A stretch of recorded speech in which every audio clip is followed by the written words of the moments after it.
Terms. It's Mike here today to talk to you about a little guy called Robert E. Howard. You ever heard of him? Kind of a big deal in the fantasy community, as in he was doing this stuff before even J.R.R. Tolkien was. So I definitely think we got to talk about why I decided to read the Chronicles of Conan, which is really a collection of everything that Robert E. Howard wrote about Conan. Yes, Conan has existed in many different variations by very many authors, but I'm talking specifically about Robert E. Howard, the father of sword and sorcery.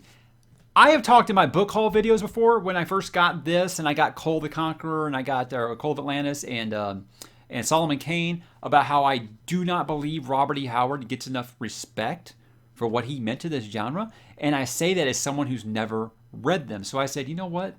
It's time for me to read some Conan. And yes, there is one viewer who has been stumping for me to read Conan for a while, so I hope you are very excited, buddy, because I am reading Conan right now, and I want to talk about really kind of what pushed me to this ledge. It wasn't just a viewer, though I do listen to you guys' recommendations. There's numerous things on my reading list that I probably would have read if you guys hadn't recommended them to me. But talking about Conan, when I was younger, my brother, 6 years age difference, and pretty much anything that he did, I wanted to do too, right? So, he was into Star Wars. I was into Star Wars. He got into building model cars. I started building model cars. And he talked about his fantasy novels. So, of course, I was like, okay, well, let's talk about fantasy novels.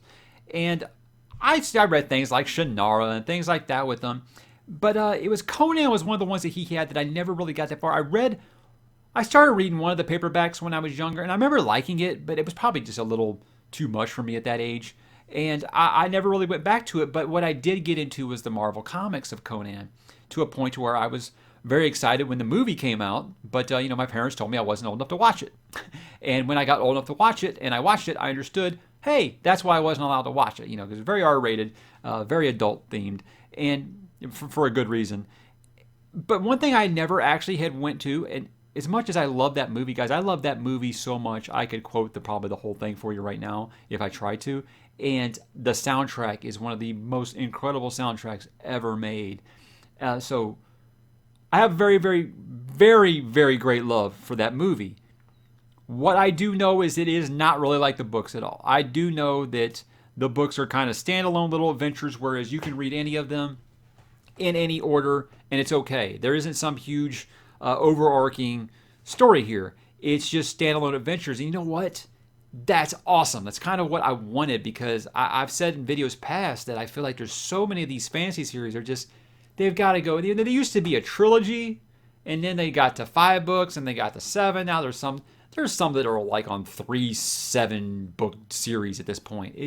They seem to go on and on and on. So when you get some standalone adventures, as much as I say I don't like short story collections, so far, I have read Tower of the Elephant and God in the Bowl and the Hyborian Age, and man, I'm having a great time. I love it. I'm having just a great time with it. But the whole reason I decided to read this, like I said, is just because I talk all the time about how Robert E. Howard is not recognized enough. You hear about Tolkien, you hear about C.S. Lewis, you hear about Robert Jordan.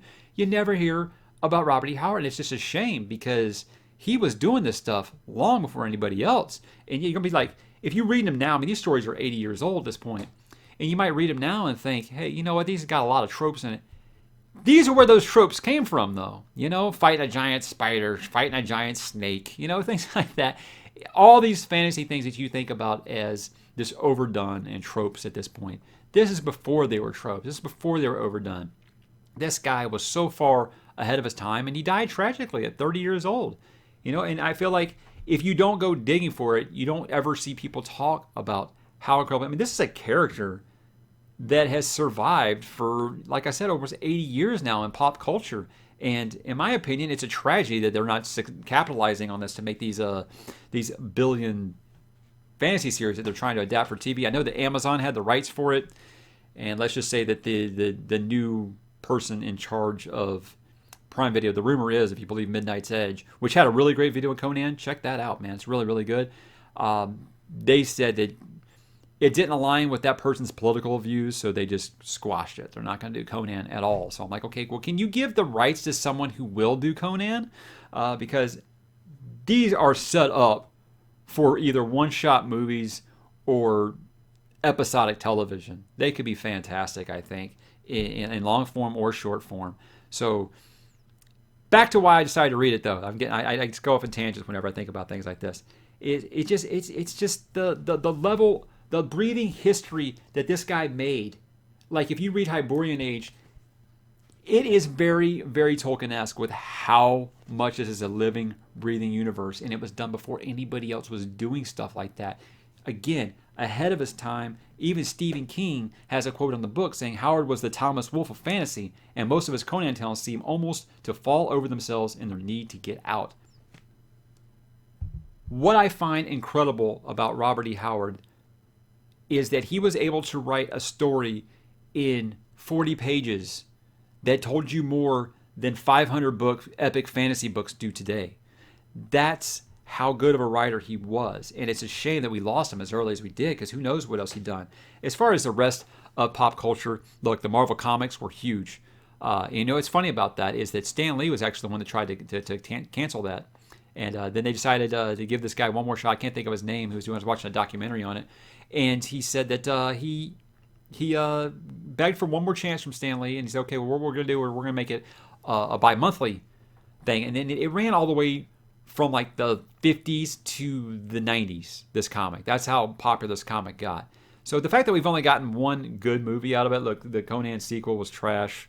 They tried to PG it up, make it family friendly, which is not what Conan is. It is not family friendly. And then that 2011 one, which, yeah. I thought Jason Momoa was a great pick for Conan, and that was before I knew Jason Momoa when he was doing Stargate Atlantis and before Aquaman, before Game of Thrones, before all that stuff. So I thought that was a great pick when it happened, but it wasn't his fault. That script was just trash, and I don't understand why 3 variations of Conan now we haven't gotten book Conan. Makes no sense to me. Anyhow, but why I decided to read this is twofold. One, the legacy. Two, should have grabbed this before the video started. I just started playing D&D, guys. Okay, look, now that you're laughing, I never played. I was always like, look, I'm a dork. I love Lord of the Rings. I'll cosplay as Wesley from Princess Bride, but you know what? At least I don't play D&D. Well, I'm playing D&D now.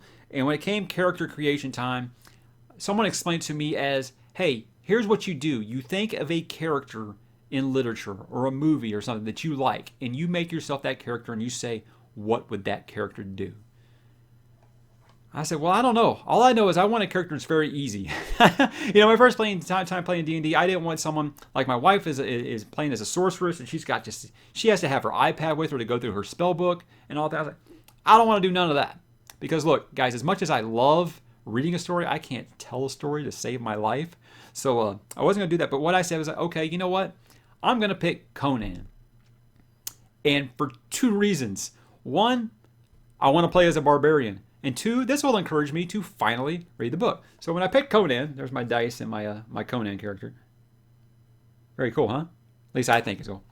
My first set of metal dice, so it's a big deal to me. Anyway, so now that you guys are laughing, I never played Dungeons and Dragons because I always thought that's the gutter of geekdom. And now that after Stranger Things came out, I watched Stranger Things. I was like, I feel like I missed something not playing Dungeons and Dragons. But anyway, so yes, it's weird that Dungeons and Dragons brought me to Conan, and Conan kind of brought me to Dungeons and Dragons.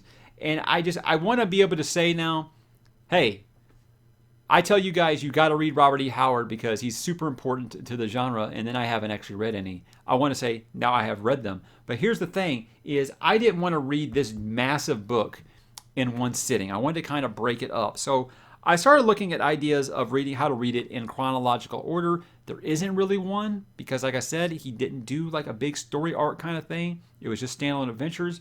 But it's like, in one of them, he's just like fresh off the boat. The next one, he's like a king. The next one, he's exiled. It's like, wait, what's going on? What's going on? So I didn't try. I set out kind of looking for that. And then I thought, you know what? I want to break this into smaller segments because I don't want to read, 30 short stories in a row. I mean, it's a big book, it would take me a while, but I want to read them.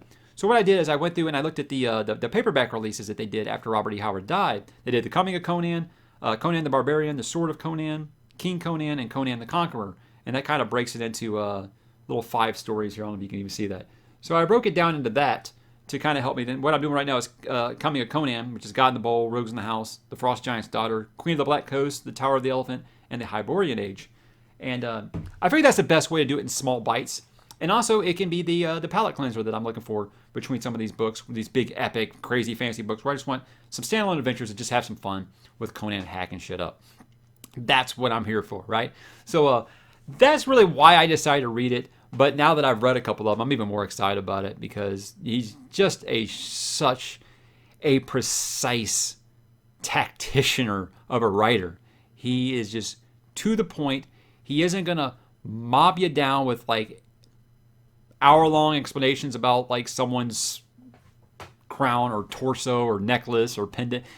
He does those things and he gets right to the point. It's just, this is straight meat and potatoes fantasy. It's really, really fun. And like I said, I feel like I've just hit the tip of the iceberg here, but I'm having a great time with it. And I'm going to recommend that you do it the same already. If you can get your hands on this collection, do so. I was looking for this hardcover leather-bound edition for a while before I found it.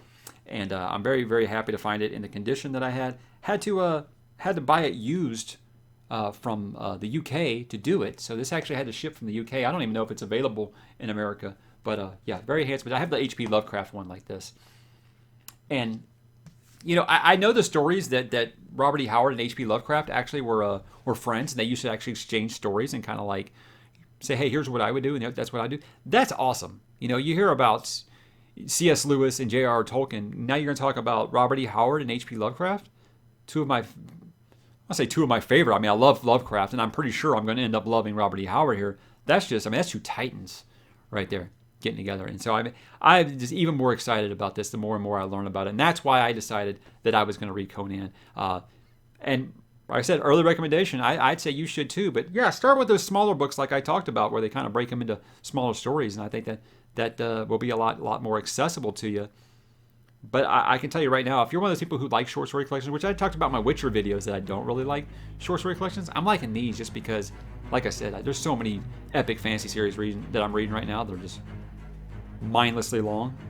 So it's very cool to have just some quick hitters to get out there and just get some satisfying, get straight to the beat of it. And I'm having a great time with it.